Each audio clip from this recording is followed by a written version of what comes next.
Hi guys! Welcome back to my channel. So, andito ako ngayon at meron akong ipapakita sa inyo na nabili ko. Actually, matagal ko na siyang gustong i-try a product. So, pahinga muna tayo sa mga makeup. Padaan kasi ako nun sa MOA, sa Etude house. So, ito na yung binili ko.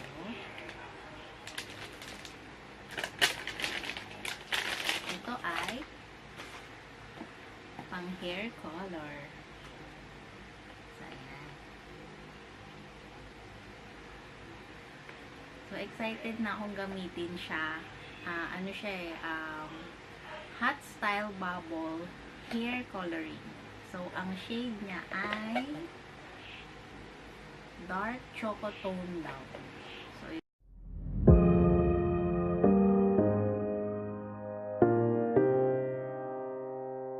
kasi kung hindi niyo po na itatanong, ako po ay may lahi ng puting buhok. So, napakabilis ko pong tubuan ng puting buhok.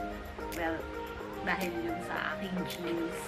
Bilang isang mommy, kung dati, nung wala pa akong baby, ako ay twice a month kung magpa-parlor at syempre, yun yung ginagawa ko, nagpapacolor, nagpapapoot pa. Ngayon, wala na po silang lahat. Napakabihira ko na lang po magpa-parlor. Kaya ang ginagawa ko na lang, do it yourself. Kadalasan yung ginagamit kong pang color ng hair, yung shampoo lang na style. Tapos minsan, nagtatry din ako ng mga ibang products. So, gaya nito, natry ko. So, papakita ko muna sa inyo yung laman ng box na pag bumili kayo ng isang ganito. By the way, natago ko pa yung resibo dito. Ito ay nagkakahalaga ng 428 pesos. Ayan. So, sabi naman ng sales lady doon, permanent naman yung hair color nito. So, depende na lang sa tubo ng hair ko kung gaano siya magtatagal sa akin. Yun. So, ito, buksan na natin yung box. Pakita ko na sa inyo. Sa Etude house, napaka-cute ng mga items nila. Nakakatuwa. So, ito. Tulad nito. Ang cute. Tingnan nyo, guys. Oh, pink! So, ito. Ayan. Oh, diba? Oh. So, ito. Una nating ipakita yung number 1. Ito ay hair coloring. Ayan. Siya. Nakasashi.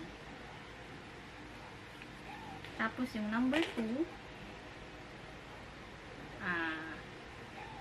yun din pala hair coloring. Number 2. Yan. Meron siyang pump. Yan. Cute niya, diba? Ang cute ng color. Tapos, ito naman yung hair treatment niya. Ito yung after na. Parang yun yung pinaka-conditioner mo. Kita nyo ba, guys? Siya ma-focus.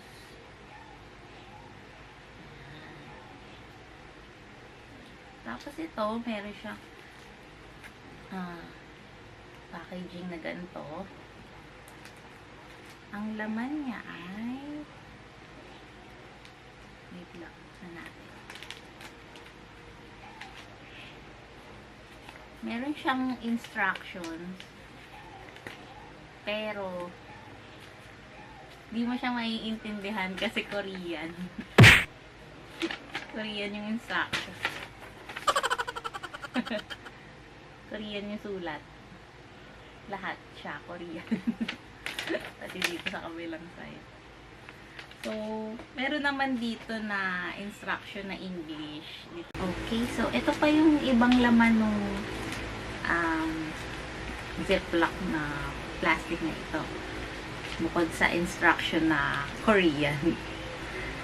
So, ito, meron siya nung gloves Hindi ko na muna ilalabas kasi hindi ko pa naman gagamitin. Tapos ito, plastic na pang cover dito para daw hindi makulayan yung damit. Since naka-black naman ako, okay lang din naman. Pero, gamitin na rin natin later kung para lang magamit din natin. Sayang naman din. Start na tayong magkulay.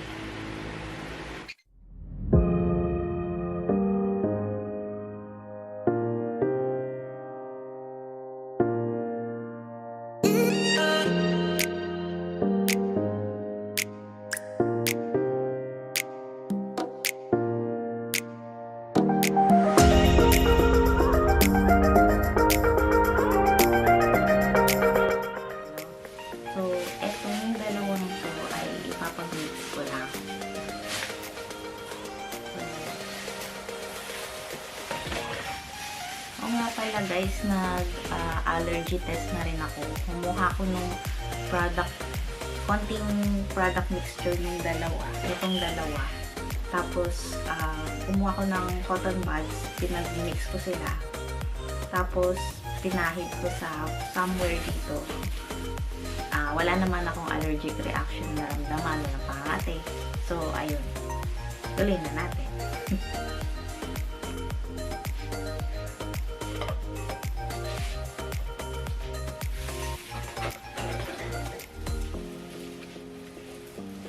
So guys, mabalikan ko kayo pag mimix ko lang yung dalawang mixture.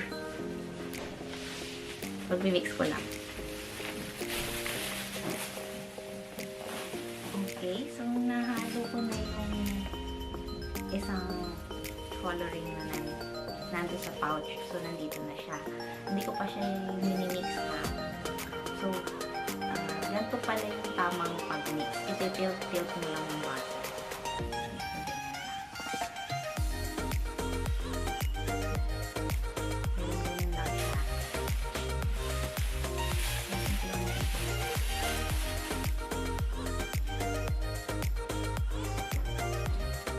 By the way guys, may lock pala yung pump. So, alisin mo natin.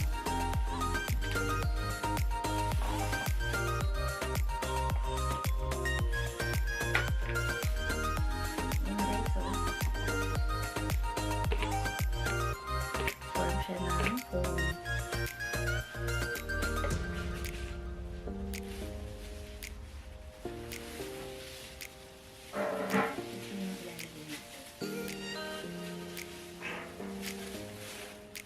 Mabango siya.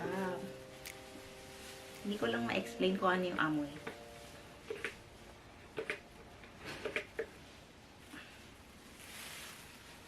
Ano ang amoy yun? Parang pagkain.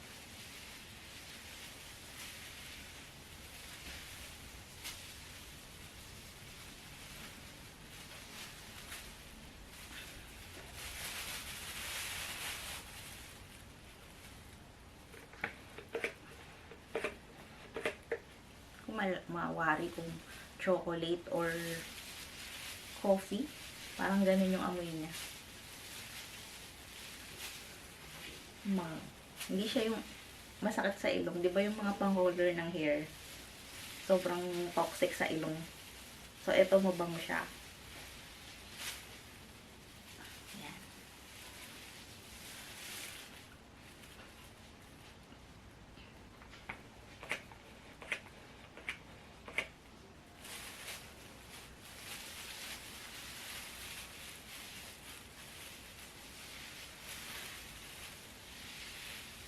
O nga pala guys, kailangan yung buhok nyo dry ha.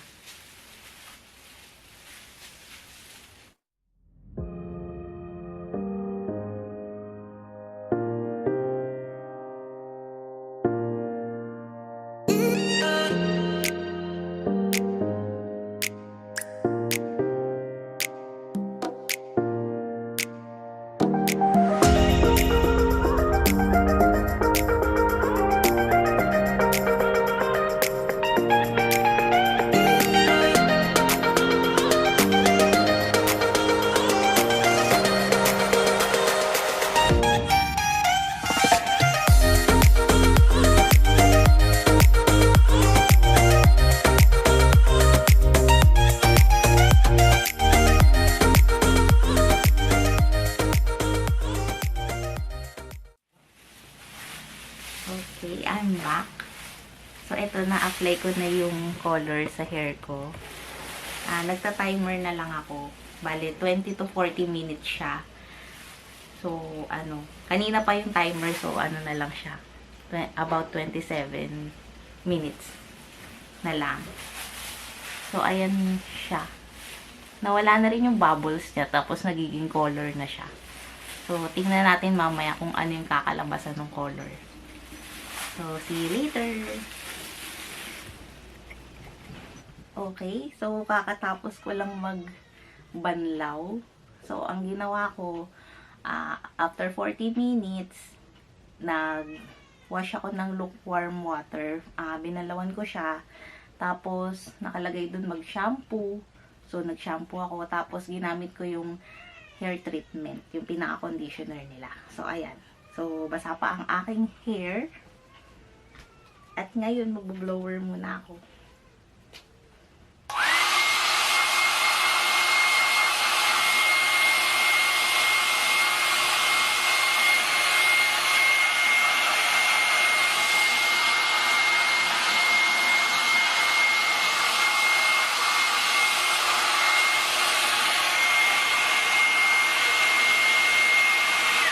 By the way guys, yun nga palang in-apply ko na yung hair color sa buhok ko. Malamig siya sa sa pakiramdam. So, nakaka-relax siya. Plus yung amoy niya mabango. Amoy chocolate na candy. Parang ganun. Chocolate na coffee. Parang ganun yung amoy niya. So, nakaka-relax din siya. Tapos yun nga, malamig-lamig siya sa ulo.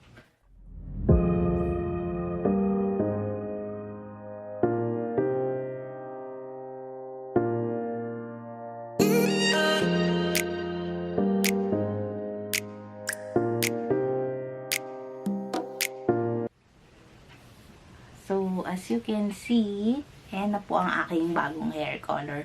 Wala naman masyadong pagbabago yung color.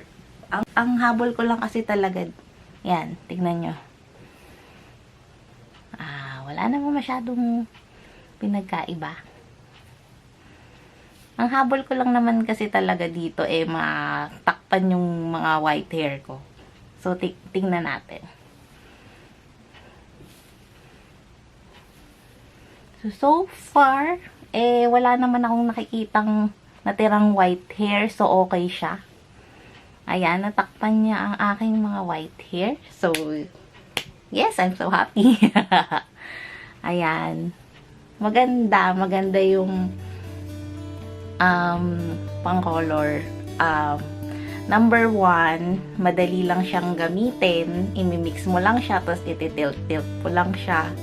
Tapos, hindi siya messy pag nilagay mo siya sa hair kasi nga nagiging foam siya or bubbles. So, hindi siya nagdi-drip. So, hindi siya kumakalat. Kanina nga, diba, dun pa ako sa sala namin naglagay. Hindi naman siya kumalat. So, yun. Tapos, mabango siya. Hindi siya amoy yung mga usual na pangkulay na masyadong masakit sa ilong. Siya nakaka-relax yung amoy niya. Para siyang chocolate na coffee, ganun yung amoy niya. Tapos, malamig siya sa hair nung nilagay ko siya. So, nakaka-relax siya. Tapos, nung hindi naman siya mahirap i-rinse, nung ni-rinse ko siya, tapos, maganda din yung kanyang hair treatment or yung kanyang conditioner na kasama. Malambot siya sa hair. Yan. As you can see, malambot naman yung hair ko. So, yun. Kasi meron kasi mga pang-color na tumitigas yung buhok after mo ma-rinse. So, eto, tumigas din siya kanina, pero after malagay ko yung treatment, okay na siya. Malambot na siya. So, ayan guys, ang aking final look, ang aking hair. So, nagustuhan ko siya. Thumbs up sa akin ang Etude House Bubble Chorba. Nakalimutan ko yung pangalan. Ayun. So, thank you for watching, guys. So, if you have not yet subscribed to my channel, please do subscribe and click the tiny bell button so that you'll get notified of my next videos. And also, kung nagustuhan nyo tong video na to, please do give a thumbs up, like or share this video to your friends kung meron mang interested din sa product na ginamit ko for today. And also, please do comment down below kung meron pa kayong mga suggestions na gustong mapanood ako na gawin or itry na product or puntahan na lugar or itry na food. Please do comment down below na. So, thank you guys for watching and have a great day ahead. So, see you on my next videos. Bye!